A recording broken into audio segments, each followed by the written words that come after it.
Transportation के लिए eight का यूज नहीं किया जाता। ट्रांसपोर्टेशन मतलब यातायात, यातायात के लिए एट का यूज नहीं किया जाता। लेकिन जब आप साधन बताना चाहें, मैं कार से जा रहा हूं, प्लेन से जा रहा हूं, बस से जा रहा हूं, किसी चीज से जा रहा हूं, किसी साधन का नाम बताएं, साधन मतलब साधन के द्वारा जा रहा हूं, तब आप लगाएंगे by, by car, by plane, by train, by taxi, कुछ भी लगाएंगे कि उसके द्वारा जा रहा हूं, उसकी सहायता से जा रहा हूं। ठीक है। इन का यूज कहां करेंगे? ट्रांसपोर्टेशन के संदर्भ में। जैसे मैं कार में जा रहा हूं, मैं टैक्सी में जा रहा हूं। अगर आप बोलेंगे मैं बस में जा रहा हूं, तो बस के लिए आप इन नहीं लगाएंगे, ध्यान रखना। बस के लिए इन नहीं लगाएंगे, ट्रेन के लिए इन नहीं लगाएंगे।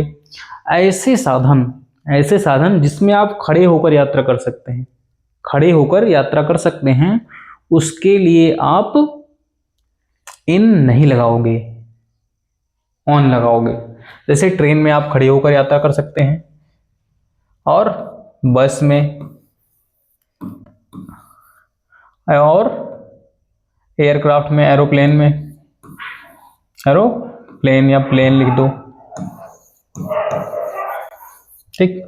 साइकिल, मोटरसाइकिल, ठीक, साइकिल मोटरसाइकिल के लिए आप ऑन का यूज करोगे। इन किसके लिए?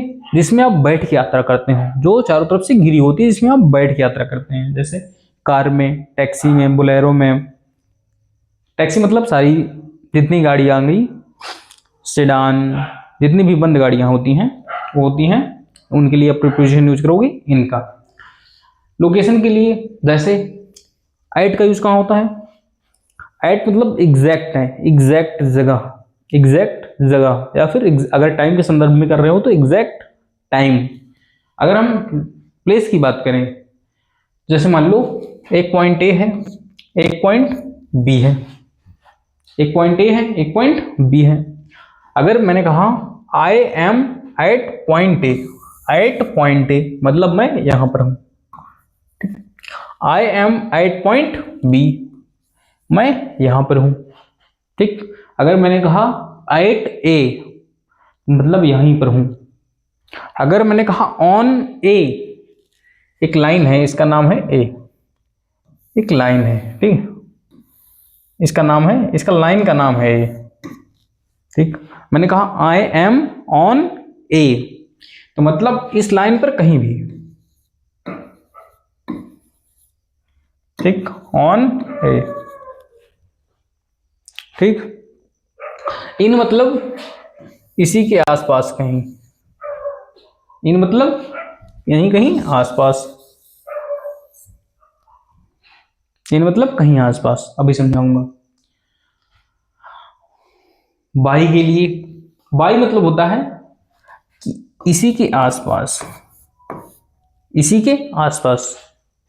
बाई ए, बाई बी, ए के आसपास, बी के आसपास। ठीक है। टाइम के संदर्भ में एट एग्जैक्ट टाइम, जैसे एट 9 o'clock, एग्जैक्ट 9 बजे, एट 10 o'clock, एग्जैक्ट 10 बजे, एट 11 o'clock, एग्जैक्ट 11 बजे। ऑन का यूज जैसे कोई भी दिन, कोई भी दिन जो 24 घंटे का हो, जो 24 घंटे का हो।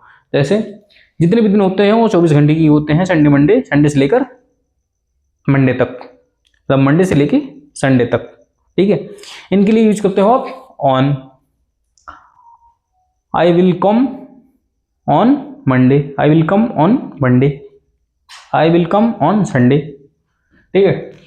कोई भी फेस्टिवल होता है, कोई भी फेस्टिवल, वह भी 24 घंटे का होता है, 24 घंटे का ही होता है। मुहूर्त के हिसाब से देखा जाए तब भी 24 घंटे का होता है। उसके लिए आप यूज करोगे किसका? ऑन का। On Diwali, on Holi, on Gandhi Jayanti, on Republic Day, on Independence Day. ठीक है। इनका use in weeks, in years. In मतलब क्या दिखाता है? इन मतलब उस समय के अंदर, इन ईयर्स मतलब सालों के अंदर। बाई 9 मान लो लिखा हुआ है, बाई प्रीपोजिशन का यूज टाइम के रेफरेंस में लेंगे, तो बाई 9 का मतलब होता है 9 बजे, 9 बजने से पहले तक, 9 बजने से पहले तक। By 9 o'clock, I will come by 9 o'clock, मैं 9 बजने से पहले तक आ जाऊंगा, मतलब एग्जैक्ट 9 बजे से पहले।